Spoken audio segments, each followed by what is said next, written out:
tau. Tanya.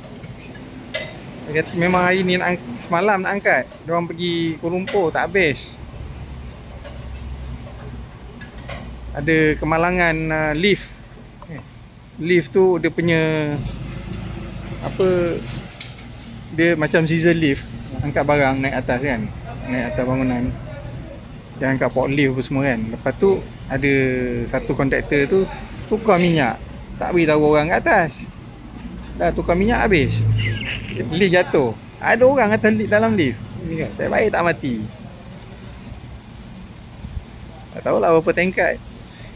Kong-kong pun 3-4 tingkat je.